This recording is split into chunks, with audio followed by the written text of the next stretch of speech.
জিকিবনে আৰু মঞ্চত উপস্থিত থকা আমাৰ AICC জ্যেষ্ঠ নেতা প্ৰাক্তন সাংসদ প্ৰদীপ পালমচু ডাঙৰীয়া, উপস্থিত থকা আমাৰ জিলা কংগ্ৰেছৰ ইনচাৰ্জ সভাপতি সুনীল হাজৰি ডাঙৰীয়া, উপস্থিত থকা আমাৰ ST সেলৰ সভাপতি সোহেন ব্ৰহ্ম ডাঙৰীয়া, উপস্থিত থকা আমাৰ বাওখুংৰি সমষ্টিৰ প্ৰাৰ্থী চেপালী মাৰাক ডাঙৰীয়ানী, AICC আমাৰ সিনিয়ৰ মেম্বাৰ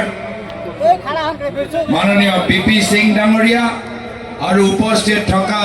APCC সাধাৰণ সম্পাদক উদিত ভানু ডাঙৰীয়া, আমাৰ জিলা NSY জিলা যুৱ কংগ্ৰেছ, জিলা মহিলা কংগ্ৰেছৰ বিষয়ববীয়াসকল, সভানেত্ৰীসকল, আমাৰ প্ৰাক্তন যুৱ কংগ্ৰেছসকল আৰু ইয়াত উপস্থিত থকা দলৰ সতীৰ্থসকল, শ্ৰদ্ধেয় ৰাইজ, ইতিমধ্যে আপোনালোকে দেখিছে যে আমাৰ গোটেইবোৰ বিৰোধী দল বাস্তৱভাৱে যিসকল বিজেপি দলক বিৰোধিতা কৰে আমি সকলে একগোট হৈছোঁ। কোন কোন একগোট হ'ল? কংগ্ৰেছ দল লগত ৰাইজৰ দল,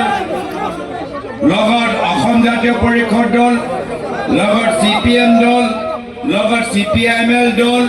আৰু লগত APHLC দল। যোৱাবাৰ যদি আমি এইকেইটা দল যদি আমি মিত্ৰতা কৰিলেহেঁতেন যোৱাবাৰ আমাৰ চৰকাৰ আহি গ'ল, কিন্তু হয় কিবা কাৰণত মিত্ৰতা নহ'ল, কিন্তু এইবাৰ হৈছে। আৰু এইবাৰ হৈ যোৱাৰ পিছত য'তে আমি যাওঁ মুখে মুখে মানুহৰ এটাই কথা, আপোনালোকে চিন্তা নকৰিব, আপোনালোকৰ চৰকাৰ আহি আছে।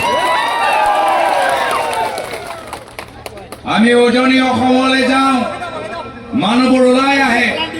স্বতঃস্ফূৰ্তভাৱে ওলাই আহে, একো 500 টকা দিব লগা নাই, ভয় ভাবুকি দেখাব লাগে নাই, মানুহবোৰ নিজে আহিছে। যোৱাকালি গুৱাহাটীত আছিলোঁ মই, গুৱাহাটী যাওঁতে মানুহবোৰ ওলাই আহিয়ে কৈছে যে আমি আপোনাৰ লগত আছো,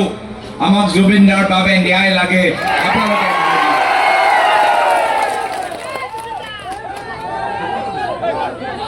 মানুহবোৰে ভাল পাইছে যে সেইদিনা ৰাহুল গান্ধী ডাঙৰীয়া আহি গ'ল, বোকাজান আৰু তিতাবৰত মিটিং কৰিলে আৰু তেওঁ ক'লে কি যেতিয়া তেওঁ অসমৰ বাবে চিন্তা কৰে, অসমৰ সমাজ বুজিবলৈ চেষ্টা কৰে, অসমীয়া সংস্কৃতি বুজিবলৈ চেষ্টা কৰে, ৰাহুল গান্ধী ডাঙৰীয়া নিজে ক'লে কি জুবিন দাক দেখিলে, জুবিন দাক মনত পেলালে তেওঁ গোটেই অসম বুজি পায়। এয়া হ'ল জুবিন দাৰ প্ৰভাৱ। সেইদিনা প্ৰিয়ংকা গান্ধী ডাঙৰীয়ানী আহিলে, তেওঁ স্বীকাৰ কৰিলে কি হয় মই দিল্লীত থাকোঁ, মই জুবিন দাক মই গানবোৰ ইমান মই শুনা নাই, কিন্তু জুবিন দাৰ বিয়োগৰ পিছত যিদৰে লক্ষ লক্ষ মানুহ ওলাই আহিল, তেওঁ জুবিন দাৰ প্ৰতি আকৃষ্ট হ'ল। জুবিন দাৰ কৈ যোৱা কথাবোৰ, জুবিন দাৰ গানবোৰ, সকলোৱে কথাবোৰ তেওঁ নিজে চালে, গানবোৰ শুনিলে আৰু তাৰপিছত গম পালে যে জুবিন দাৰ মানে অসম, জুবিন দাৰ মানে অসম। আৰু সেইকাৰণে আজি আমি সকলোৱে মিলিজুলি কংগ্ৰেছ দলৰ পৰা প্ৰতিশ্ৰুতি দিছোঁ, আমাৰ চৰকাৰ আহিলে 100 দিনৰ ভিতৰত জুবিন দাক ন্যায় দিয়া যাব। আজি তাৰিখত আমি গম পাইছোঁ যে কিছুমান কথা আজিলৈকে হিমন্ত বিশ্ব শৰ্মা ডাঙৰীয়া লুকাই আছে। ছ'চিয়েল মিডিয়াত চালে আমি গম পাই যাওঁ যে হিমন্ত বিশ্ব শৰ্মা ডাঙৰীয়া বিজেপি দলৰ শীৰ্ষ নেতৃত্বৰ কিমান ঘনিষ্ঠ সম্পৰ্ক তেওঁলোকৰ আছে শ্যাম কানু মহন্তৰ লগত। সকলোৱে দেখিছে সেই ফটোবোৰ, সকলোৱে দেখিছে, সকলোৱে যোৰহাটৰ মানুহবোৰ গম পায় যে জুবিন দাৰ মেনেজাৰ সিদ্ধাৰ্থ শৰ্মাৰ কাৰ কাৰ বিজেপি দলৰ নেতাৰ লগত সু সম্পৰ্ক, তেওঁলোকৰ বিজনেছ আছে, গোটেইবোৰ আমাৰ যোৰহাটৰ মানুহবোৰ গম পায়। আৰু সেইকাৰণে 6 মাহ পাৰ হৈ গ'ল, আজিলৈকে আমি গম পোৱা নাই কেনেকৈ জুবিন দাৰ মৃত্যু হ'ল। আজি দুখ লাগে যেনেকুৱা এটা পৰিস্থিতিত আমি আছো আৰু মানুহে যেতিয়া প্ৰশ্ন কৰিবলৈ বিচাৰে তো মুখ্যমন্ত্ৰী ভয় দেখায় কয় যে তোমালোকৰ অৰুণোদয় আঁচনি কৰ্তন কৰি দিম তোমালোকৰ উচ্ছেদ কৰি দিম তোমালোকৰ ওচৰলৈ পুলিচ পঠাই দিম আমাক অসমৰ ৰাইজক ভয় খুৱাবলৈ চেষ্টা কৰে আৰু সেইকাৰণে মই বাৰম্বাৰ অসমৰ ৰাইজক অনুৰোধ কৰিছো যে জুবিন দাই কি কয় যে কাকো ভয় কৰিব নালাগে কাকো খাতিৰ কৰিব নালাগে আমি অসমৰ মানুহ স্বাভিমানী মানুহ আত্মসন্মান সহকাৰে আমি থাকিবলৈ বিচাৰো আৰু এতিয়া আমাৰ বিৰোধী দলৰ একতা চাই মানুহবোৰে সাহস লাভ কৰিছে মানুহবোৰে কৈছে এতিয়া আমি আৰু হিমন্ত বিশ্ব শৰ্মা ডাঙৰীয়াৰ পৰা ভয় নকৰো আৰু এয়া হ'ল আমাৰ বিৰোধী ঐক্যবদ্ধৰ তাকত যে আজি হিমন্ত বিশ্ব শৰ্মা ডাঙৰীয়া আবোল তাবোল কথা ক'বলৈ আৰম্ভ কৰিছে মহিলাসকলৰ ওপৰত ব্যক্তিগতভাৱে আক্ৰমণ কৰিবলৈ আৰম্ভ কৰিছে কিয় কৰিবলৈ হৈছে এনেকুৱা স্থিতি যে নিজে দেখা পাইছে যে যি অসমৰ জনসাধাৰণক ইমান বছৰ ধৰি কব্জা কৰি ৰাখিছিল ইমান বছৰ ধৰি ভয় ভাবুকি দেখুৱাই তেওঁলোকক নিমাত কৰিবলৈ চেষ্টা কৰিছিল আজি সেই অসমৰ ৰাইজৰ কণ্ঠ মুকলি হৈছে এই অসমৰ ৰাইজে কৈছে যে সিন্ডিকেট কৰা মানুহবোৰক আমি আৰু ৰাজনীতি কৰিবলৈ নিদিওঁ আহা বিধানসভা নিৰ্বাচনত হিমন্ত বিশ্ব শৰ্মাক বিদায় দিম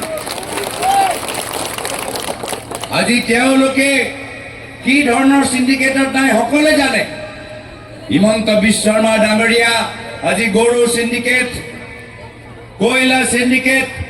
পাথৰ সিন্ডিকেট হিল সিন্ডিকেটৰ মানুহক তেওঁলোকে টিকেট প্ৰদান কৰে আজি এই বিজেপি দল আজি কয়লা আৰু গৰু সিন্ডিকেটৰ পৰা তুলি যোৱা পইচাৰ ওপৰত তেওঁলোকৰ নিজৰ দলৰ কামবোৰ চলে কিন্তু দুখ লাগে দুখ কিয় লাগে কি যেতিয়া বিজেপি দল এনেদৰে কামবোৰ কৰি আছে তেওঁলোকক সহায় কৰি আছে মৌলানা আজমল ডাঙৰীয়া তেওঁলোকক সহায় কৰি আছে এআইডিএফ দল আমি কিমান বছৰ ধৰি সকলোকে অনুৰোধ কৰিছো যে এআইডিএফ দলৰ পৰা তলা চাবি দলৰ পৰা সজাগ হৈ থাকিব তেওঁলোকে হ'ল বিজেপি দলৰ বি টিম তেওঁলোক হ'ল বিজেপি দলৰ বি টিম খবৰ লওক অলপ দিন আগতে অসমত ৰাজ্যসভা নিৰ্বাচন হ'ল খবৰ লওক যে বিজেপি দল তেওঁলোকৰ ওচৰত সংখ্যা কম আছিল তাৰ পিছত হিমন্ত বিশ্ব শৰ্মা ডাঙৰীয়া মৌলানা আজমল ডাঙৰীয়াৰ লগত কথা পাতিলে আৰু পিছদিনা এআইইউডিএফ দলৰ বিধায়কসকলে বিজেপি দলক ভোট দি তেওঁলোকে ৰাজ্যসভা জিকাই দিলে এয়া হ'ল বিজেপি দল আৰু এআইইউডিএফ দলৰ মাজত তেওঁলোকৰ বন্ধুত্ব বুজাবুজি যেতিয়া বিজেপি দল বিপদত পৰে এআইইউডিএফ দল ওলাই আহে ৰাজ্যসভাত তেওঁলোকে জিকিব নোৱাৰিলেহেঁতেন যদি এআইইউডিএফ দলে সমৰ্থন নকৰিলেহেঁতেন কিন্তু এয়াই হ'ল আৰু পিছত কি আমি দেখা পালো যে বিজেপি দলে এআইইউডিএফ দলৰ বিধায়কখিনি লৈ অসম গণ পৰিষদ দলক যোগদান কৰালে মানে আগৰ পৰা তেওঁলোকৰ এআইইউডিএফ দলৰ প্ৰতি এটা ভাল চিন্তা সেইকাৰণে এই এআইইউডিএফ দলৰ পৰা সাৱধান হৈ থাকিব লাগিব আৰু আজি এই বিধানসভা নিৰ্বাচন পৰ্বত জোৰা এটা নতুন সমষ্টি বিভিন্ন সমষ্টিৰ পৰা অঞ্চলবোৰ কাঢ়ি আনি পৰ্বত জোৰা এটা নতুন বিধানসভা সমষ্টিৰ সৃষ্টি হ'ল আৰু এই পৰ্বত জোৰা সমষ্টিৰ ভিতৰত ঢেৰ সমস্যা ঢেৰ অভাৱ বহুতখিনি কাম কৰিব লাগে পিছপৰা অঞ্চল মানুহবোৰ ওচৰত ভূমিপট্টা নাই আমাৰ যুৱকসকলৰ ওচৰত ভাল স্কুল নাই কলেজ নাই দুখীয়া ৰাইজৰ ওচৰত যাবলৈ ভাল হস্পিটেল নাই উদ্যোগৰ ক্ষেত্ৰত বহুতখিনি সুবিধা পৰা বঞ্চিত হৈ আছে এখন অঞ্চলৰ ৰাইজ তেতিয়াহ'লে আপোনালোকৰ হৈ কোনে মাত মাতিব যদি পৰৱৰ্তী দিনত প্ৰশাসনে ইয়াৰ জোন কৰে বা প্ৰশাসনৰ সহায় লাগে তেতিয়া কোনে আপোনাক সহায় কৰিব কোনে আপোনাৰ ফোন ধৰিব কাৰ ওচৰত যাব সেইকাৰণে পৰৱৰ্তী দিনত আপোনালোকৰ বিধায়ক কোন হ'ব তাৰ বাবে এটা ভাল চিন্তা কৰক যদি ভুল চিন্তা কৰে তেতিয়া বিধায়কক কেতিয়াও দেখা নাপাব ফোন কৰিলে দেখা নাপাব বিপদত হ'লে দেখা নাপাব প্ৰশাসনৰ পৰা কিবা বিচাৰিলে দেখা নাপাব কোনোবা আৰক্ষীয়ে অন্যায় কৰিছে তেতিয়াও আপোনালোকে গম নাপাব তো সেইকাৰণে আপোনালোকক বিধায়ক হিচাপে এগৰাকী স্থানীয় ব্যক্তি লাগে যিজনে বিভিন্ন সমাজৰ কামৰ যোগেদি এই অঞ্চলৰ মানুহৰ লগত এটা সুসম্পৰ্ক সৃষ্টি কৰিছে যিজনে পৰৱৰ্তী দিনত বিধানসভাত আপোনালোকৰ অঞ্চলৰ সমস্যাবোৰ দাগি দিব পাৰে আৰু সেইকাৰণে আজি কংগ্ৰেছ দলৰ মনোনীত প্ৰাৰ্থী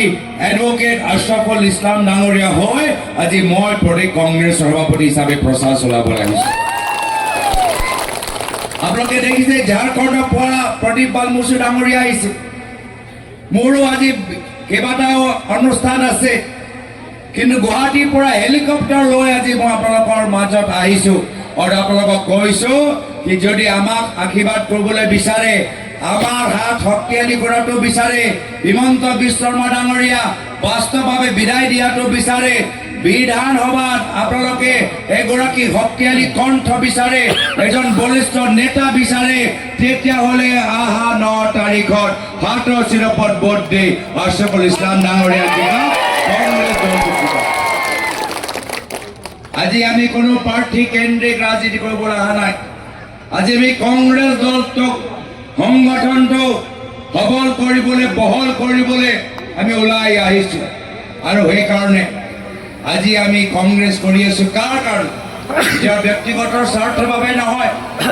মই কিবা ডাঙৰ পিছত গৈ কিবা ভাল পদ লাভ কৰিম তাৰ বাবে নহয়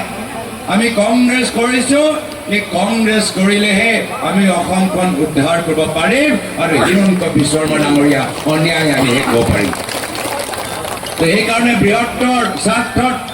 আমি সকলোৱে ত্যাগৰ বলিদান স্বীকাৰ কৰিব লাগিব এয়া হ'ল আমাৰ ৰাইজৰ প্ৰতি আমাৰ দায়বদ্ধতা আমি ৰাইজৰ বাবে প্ৰথমে চিন্তা কৰিব লাগিব নিজৰ বাবে চিন্তা পিছত কৰিব লাগিব আজি ৰাইজে বিচাৰে যে কংগ্ৰেছ দল সবল হওক শক্তিশালী হওক পৰ্বতজোৰা আমাৰ বাবে এখন নতুন সমষ্টি আৰু সেইকাৰণে আপোনালোকৰ আজি উপস্থিতি আমাক সাহস প্ৰদান কৰিছে নিশ্চয় যদিও আমাৰ বাবে নতুন সমষ্টি পৰ্বতজোৰা অঞ্চলৰ ৰাইজৰ আশীৰ্বাদৰ দুৱা আমাৰ কংগ্ৰেছ দলৰ লগত আছে তো সেইকাৰণে মোক মনত পৰে প্ৰয়াত তৰুণ গগৈ মোৰ প্ৰয়াত পিতৃ অসমৰ প্ৰাক্তন মুখ্যমন্ত্ৰী বহুতখিনি চিন্তা কৰিছিল বিটিআৰ অঞ্চলৰ বাবে বহুতখিনি চিন্তা কৰিছিল সপোন দেখিছিল কোকৰাঝাৰ জিলাৰ উন্নয়নৰ ক্ষেত্ৰত কিন্তু বহুতখিনি কাম কৰিবলগীয়া আছে মই আপোনালোকক কথা দিছোঁ কি পৰৱৰ্তী দিনত আমাৰ চৰকাৰ যেতিয়া আহিব আমি কোকৰাঝাৰ জিলাৰ উন্নয়নৰ বাবে আমি বিশেষ পেকেজ আমি মুকলি কৰিম যি আমাৰ অসমৰ পিছপৰা অঞ্চল বিশেষকৈ বিটিআৰৰ আমাৰ 4-5টা জিলাৰ এই অঞ্চলৰ ভিতৰত বিশেষ কাম হওক তাৰ বাবে দায়িত্ব আমাৰ চৰকাৰে ল'ব কিন্তু আমাক কাম কৰিবলৈ এটা সুযোগ দিয়ক ৰাইজক সেৱা কৰিবলৈ এটা সুযোগ দিয়ক আহা 9 তাৰিখৰ পিছত আকৌ বহুত বছৰ ধৰি এই সুযোগটো নাপাব এই সুবিধাটো নাপাব তো সেইকাৰণে এইবাৰে ভাল এটা সুযোগ অন্যায় বিৰুদ্ধে অত্যাচাৰৰ বিৰুদ্ধে সাম্প্ৰদায়িক ৰাজনীতিৰ বিৰুদ্ধে আৰু বিৰোধী ঐক্যবদ্ধ পক্ষত নতুন বৰ অসমৰ পক্ষত অসমৰ শান্তি সম্প্ৰীতিৰ পক্ষত এইবাৰ কংগ্ৰেছ দলক সমৰ্থন কৰক হাতৰ চিৰপত ভোট দিয়ক মই আৰু বিশেষ দীঘলে ক'বলৈ বিচৰা নাই আজি এইখন সভাত যিসকল আমাক আয়োজন কৰিলে সকলোকে মোৰ ফালৰ পৰা ধন্যবাদ জ্ঞাপন কৰিছোঁ গম পাইছোঁ যে আজি বহুত কষ্ট হৈছে আমাৰ কংগ্ৰেছ দলৰ ওপৰত আক্ৰমণ কৰা গৈছে গোসাইগাঁৱত আমাৰ কংগ্ৰেছৰ প্ৰাৰ্থীজনৰ আমাৰ কংগ্ৰেছ সদস্যসকলৰ ওপৰত আক্ৰমণ কৰা গৈছে কিন্তু তেওঁলোকে পাহৰি গ'ল কি আমি যেতিয়া কংগ্ৰেছ কৰোঁ আমি এটা মূল মন্ত্ৰ লৈ কংগ্ৰেছ কৰোঁ এই মূল মন্ত্ৰ কি আছিল যি মূল মন্ত্ৰ ৰাহুল গান্ধী ডাঙৰীয়া কন্যাকুমাৰীৰ পৰা কাশ্মীৰলৈকে খোজকাঢ়ি যোৱা সময়ত কৈছিল যে ডৰো মত ভয় নকৰিবা আৰু এয়া হ'ল আমাৰ কংগ্ৰেছৰ মূল মন্ত্ৰ আমি নিৰ্ভয় হয় আমি আগবাঢ়ি যাম আমি ৰাইজৰ হৈ মাত মাতি যাম জয় আমাৰ নিশ্চিত এইখিনি কথা কৈ